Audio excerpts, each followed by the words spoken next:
Construction हो रहा है, एक्टिविटीज़ हो रहा है, उससे डस्ट जो निकल रहा है उसका पोल्यूशन को कैसा कम कर सकते हैं उसके अंदर।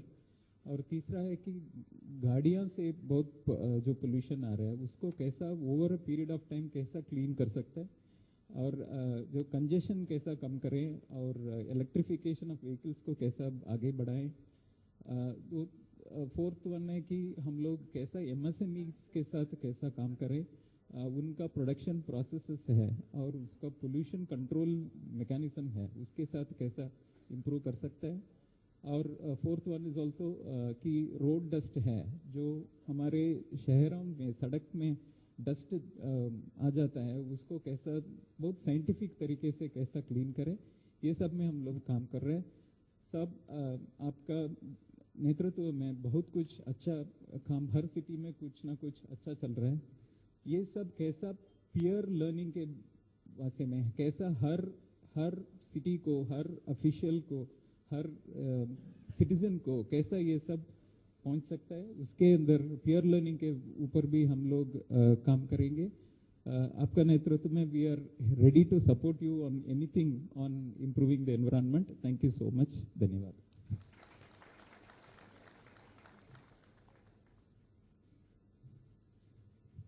आज हमारे साथ पर्यावरण, वन एवं जलवायु परिवर्तन मंत्रालय, भारत सरकार से डॉक्टर प्रशांत गारगवा, डायरेक्टर भी जुड़े हैं। मैं उनसे विनती करता हूं कि वे मंच पर आकर हमें नेशनल क्लीन एयर प्रोग्राम के अंतर्गत वायु प्रदूषण नियंत्रण के विषय पर संबोधित करें।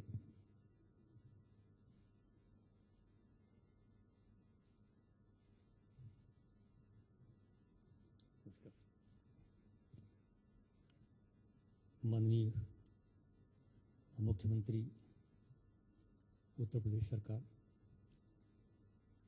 मंच पर आसीन विशिष्ट अतिथिगण एवं सभा में उपस्थित देवियों और सज्जनों, सर्वप्रथम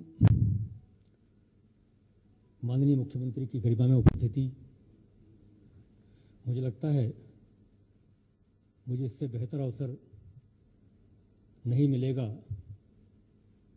अपनी कृतज्ञता ज्ञापित करने के लिए, जो अत्यंत आनंददायक, अद्भुत, लगभग अकल्पनीय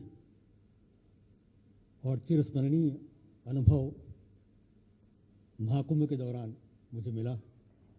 तो मैं बहुत बहुत कृतज्ञ हूँ इस अवसर और सौभाग्य के लिए। नगर निगम गोरखपुर को आज इस कार्यशाला और वायु प्रदूषण में नेशनल क्लीन एयर प्रोग्राम के तहत उत्कृष्ट कार्य करने के लिए बहुत बहुत बधाई, और मुझे इस अवसर में यहाँ सम्मिलित होने का अवसर देने के लिए बहुत बहुत धन्यवाद। जैसा कि हम सब जानते हैं, वायु प्रदूषण या वायु गुणवत्ता एक अत्यंत महत्वपूर्ण और जटिल विषय है। महत्वपूर्ण इसलिए है कि इसके स्वास्थ्य और पर्यावरण पर दूरगामी और गंभीर परिणाम है। जटिल इसलिए है कि इसके सोर्सेज बड़े व्यापक हैं। Industries, vehicles, road dust, construction, waste burning, biomass burning, generator sets, ये तमाम सोर्सेस वायु प्रदूषण को प्रभावित करते हैं, वायु क्वालिटी को प्रभावित करते हैं। जटिल इसलिए भी है कि इसकी कोई सीमा नहीं है। वायु प्रदूषण एक जगह से दूसरी जगह पहुंच जाता है, और जैसा कि हम दिल्ली एनसीआर में देखते हैं कि कुछ दिनों में जब पराली जलाई जाती है तो उसका असर दिल्ली एनसीआर तक देखा जाता है। साथ ही जटिल इसलिए भी है कि इसमें बहुत सारे स्टेक होल्डर्स हैं। इसमें सबको मिलकर काम करने की ज़रूरत है, डिपार्टमेंट की कोऑर्डिनेशन की ज़रूरत है, चाहे वो मिनिस्ट्री ऑफ इंडस्ट्रीज हो, मिनिस्ट्री ऑफ अर्बन अफेयर्स हो, म्यूनिसिपल कॉर्पोरेशंस हैं, रोड ट्रांसपोर्ट हो, ट्रैफिक पुलिस है, ये तमाम विभागों को मिलकर के काम करने की ज़रूरत होती है। इसके साथ ही रिसोर्सेज की ज़रूरत होती है, तकनीक की ज़रूरत होती है, ग्राउंड पे काम करने की ज़रूरत होती है। तो इन सब वजह से इसका सोल्यूशन जो है एक बहुत ही कॉम्प्रिहेंसिव और इंटीग्रेटेड अप्रोच के साथ करना पड़ता है। और इसलिए माननीय प्रधानमंत्री जी ने 15 अगस्त 2020 में यह आह्वान किया कि देश के 100 शहरों में एक समन्वित प्रयास के जरिए इंटीग्रेटेड अप्रोच टेक्नोलॉजी को यूज़ करते हुए वायु गुणवत्ता में सुधार किया जाए। जैसा आप लोग जानते हैं, नेशनल क्लीन एयर प्रोग्राम इन तमाम चीज़ों को लेकर के मुझे लगता है बहुत ही इंटीग्रेटेड अप्रोच लेकर के कॉम्प्रिहेंसिव प्रोग्राम है, जिसमें एक्शन प्लान्स हर लेवल पे हैं, राष्ट्रीय स्तर के प्लान हैं, स्टेट। और चलिए आपको गोरखपुर लेकर चलते जहां सीएम योगी आदित्यनाथ पहुंचे हुए हैं। और मुझे लगता है कि यहीं से जो प्रश्न हम सबके सामने खड़े हुए हैं, इस जीव सृष्टि के सामने खड़े हुए हैं, हम इसका समाधान उसी में देख सकते हैं। एयर क्वालिटी इंडेक्स में गोरखपुर ने एक अच्छी छलांग लगाई है। आपके सामने नवंबर से फरवरी का महीना राष्ट्रीय राजधानी क्षेत्र के अंदर जो स्थितियां पैदा होती हैं, जिसमें माननीय उच्चतम न्यायालय को बार बार इंटरवेन करने के लिए मजबूर होना पड़ता है, वह दृश्य भी होता है जिसमें पूरा एनसीआर क्षेत्र एक गैस चैम्बर में बदल जाता है।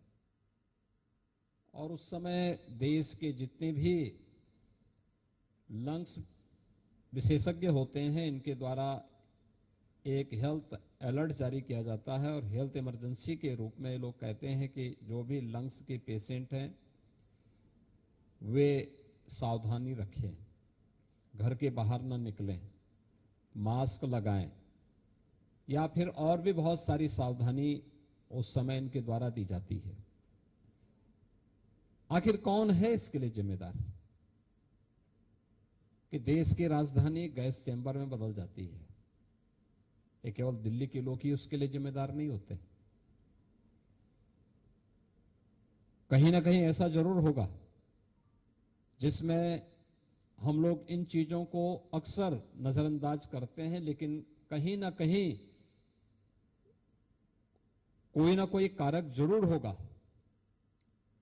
जो दिल्ली और आसपास के क्षेत्र को एक गैस चैम्बर में बदल करके लोगों के स्वास्थ्य के साथ और उनके जीवन के साथ खिलवाड़ करने की एक स्थिति पैदा कर दी जाती है। और मुझे लगता है कि उन चीजों के बारे में हम सबको आज समय आ गया है। प्रधानमंत्री जी ने वैसे ही नहीं कहा कि हमें सन 2070 तक नेट जीरो के लक्ष्य को प्राप्त करना है। नेट जीरो का मतलब कार्बन उत्सर्जन को न्यूनतम करने की दिशा में बढ़ाए जाने वाले कदम। पिछले 10 वर्ष में इसके लिए अनेक कार्यक्रम चलाए गए। आपने देखा होगा, पहले नगरीय क्षेत्रों में स्ट्रीट लाइट लगती थी, हैलोजन लगते थे, वो ऊर्जा भी ज्यादा लेती थी, आवाज भी करती थी और कार्बन उत्सर्जन भी ज्यादा करती थी।